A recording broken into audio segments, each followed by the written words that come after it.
పాక్ ప్రధాని పిరికిబందా మోదీ పేరు పలికేందుకు షహబాజ్ వణుకుతున్నారు. సింహాల సైన్యాన్ని నక్క నడిపిస్తే యుద్ధంలో ఓటమే.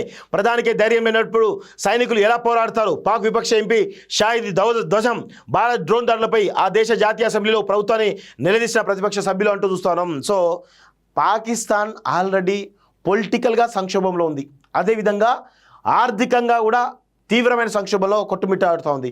ఇక ఈ క్రమంలో భారతదేశ ప్రభుత్వం ముఖ్యంగా మోడీతో పాటు ఇతర కీలకమైన నేతలందరూ కూడా ఒక యుద్ధ వ్యూహాలను రచిస్తూ పాకిస్తాన్ ఉక్కిరిబిక్కిరి చేస్తూ ఉన్నారు. మనకు ఈ క్రమంలో పాకిస్తాన్ డ్రోన్లతో దాడులు చేస్తూ ఉంది.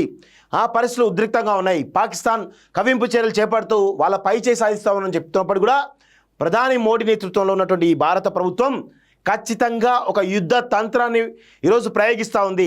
వాటి పరిణామాలు మరికొద్ది రోజుల్లోగా కనబడబోతున్నాయి.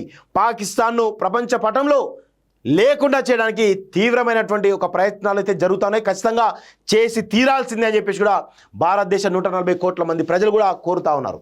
సో ఇక్కడ అందులో భాగంగానే ఈరోజు ఆ పాకిస్తాన్ సంబంధించినటువంటి ప్రతిపక్ష నేత ఎంపీ ఎవరైతున్నారో ఈరోజు చాలా స్పష్టంగా పాక్ ప్రధాని పిరికిపందా, మోడీని ఎదుర్కొనే దమ్ము లేదు, సత్తా లేదు అంటూ కూడా చాలా స్పష్టంగా చెప్పిన విషయం కనబడుతుంది. వాళ్ళ అసెంబ్లీలో, వాళ్ళ పార్లమెంట్లో మాట్లాడిన విషయం చూస్తాను. సో భారత్లో ఉద్రిక్తల వేళ పాకిస్తాన్ నేషనల్ అసెంబ్లీ అట్టుడికింది. ఆపరేషన్ సింధూర్తో పాటు పాక్లోని అనేక ప్రాంతాల్లో డ్రోన్లతో భారత్ దాడులు చేసిన నేపథ్యంలో విపక్షాలు ప్రధాని షహబాజ్ షరీఫ్పై విమర్శలు ఎక్కుపెట్టాయి. షహబాజ్ పిరికిపందాని ఇమ్రాన్ ఖాన్కు చెందిన పీటీఐ ఎంపీ షాహిద్ అహ్మద్ ఖట్టక్ సో తెలిపినట్టు చాలా స్పష్టంగా చెప్తా ఉన్నారు. సో దానికి సంబంధించినటువంటి విషయాలు ఒక్కసారి క్లియర్గా చదివేటువంటి ప్రయత్నం చేద్దాం. విమర్శ: భారత ప్రధాని నరేంద్ర మోడీ పేరు పలికేందుకే షహబాజ్ భయపడుతున్నారని ఎద్దేవా చేశారు. ఈ సందర్భంగా టిప్పు సుల్తాన్ కొటేషన్ను ఆయన ఉటంకించారు. సింహాల సైన్యాన్ని నక్క నడిపిస్తే అవి యుద్ధంలో పోరాడలేక ఓడిపోతున్నాయన్నారు. సరిహద్దులో ఉన్న పాక్ సైనికులు ధైర్యంగా పోరాడాలనుకున్నా దేశ ప్రధానికే ధైర్యం లేనప్పుడు ఎలా పోరాడగలరని ఆయన ప్రశ్నించారు. పిరికి పందలా ఉన్న ప్రధాని సరిహద్దులో ఉన్న సైనికులను ఏం ఆదేశాలు ఇవ్వగలని షహబాజ్ను ఉద్దేశించి షాహిద్ వ్యాఖ్యానించారు. భారత్ డ్రోన్లను అందుకే కూల్చలేదు. భారత్ డ్రోన్లను ఎందుకు కూల్చలేకపోయారంటూ నేషనల్ అసెంబ్లీలో విపక్ష సభ్యులు అడిగిన ప్రశ్నలకు పాక్ రక్షణ మంత్రి ఖ్వాజా ఆసిఫ్ సమాధానం ఇచ్చారు. తమ గగనతల రక్షణ వ్యవస్థల లొకేషన్ల వివరాలు తెలియకూడదనే వ్యూహాత్మకంగా భారత్ డ్రోన్లను కూల్చలేదన్నారు. అంతే తప్ప సామర్థ్యం లేక కాదన్నారు. ఉద్రిక్తలు పెరిగితే మదర్సా విద్యార్థులను వాడుకుంటామంటూ చూస్తున్నాం. సో మదర్సాలు ఏ విధంగా పనిచేస్తామో చూడండి. మదర్సా విద్యార్థులను కూడా వాడుకుంటారట. మదర్సాల్లో అక్కడ పాకిస్తాన్లో మరియు పాకిస్తాన్ ఆక్యుపైడ్ కాశ్మీర్లో ఉన్నటువంటి మదర్సాల్లో కంప్లీట్గా ఉగ్రవాద శిక్షణను ఇస్తారు.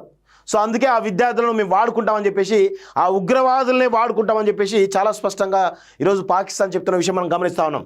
సో మదర్సాలోని విద్యార్థులను మంత్రి ఖ్వాజా ఆసిఫ్ ద్వితీయ శ్రేణి రక్షణ దళాలుగా పేర్కొన్నారు. భారత్లో ఉద్రిక్తలు పెరిగితే పరిస్థితులను బట్టి మదర్సా విద్యార్థులను 100% వాడుకుంటామన్నారు. మదర్సా విద్యార్థులను భారత్కు వ్యతిరేకంగా వాడుకుంటామంటూ పాక్ మంత్రి ఒకరు నేషనల్ అసెంబ్లీలో బహిరంగంగా అంగీకరించడం ఇదే ప్రథమం. పాక్లోని మదర్సాల్లో నిరుపేద కుటుంబాలకు చెందిన పిల్లలు ఇస్లామిక్ విద్యను అభ్యసిస్తారా అంటూ చెప్తా ఉన్నారు. సో జనరల్గా మదర్సాలు అనేవి ఇస్లామిక్ విద్యను అభ్యసిస్తూ ఉంటారు. కానీ పాకిస్తాన్ మరియు పాకిస్తాన్ ఆక్యుపైడ్ కాశ్మీర్లో ఉన్నటువంటి మదర్సాల్లో మాత్రం అక్కడ ఉగ్రవాద శిక్షణనిస్తూ ఈరోజు వాళ్ళను పెద్ద ఎత్తున ఉగ్రవాదులుగా తయారు చేసేటువంటి శిక్షణ కేంద్రాలుగా పాకిస్తాన్లో ఉన్నటువంటి మదర్సాలన్నీ కూడా చాలా స్పష్టంగా కనబడతా ఉన్నాయి. సో అందుకే పాకిస్తాన్ సంబంధించినటువంటి మంత్రి ఎవరైతే ఉన్నారో చాలా స్పష్టంగా చెప్తా ఉన్నారు.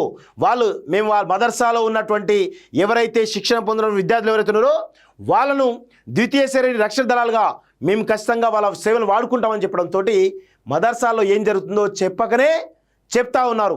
సో మన దేశంలో కొన్ని మదర్సాల్లో కూడా ఇవి జరుగుతూ ఉన్నాయి. అది అందరూ గమనించాలి. విదేశాల్లో ఉన్నత విద్యను చదువుకోవాలని అనుకుంటున్నారా? అయితే వెంటనే ఫ్లైగ్రాడ్ ఓవర్సీస్ ఎడ్యుకేషన్ కన్సల్టెన్సీని సంప్రదించండి. మీ విదేశీ కలలను సాకారం చేసుకోండి. ఫ్లైగ్రాడ్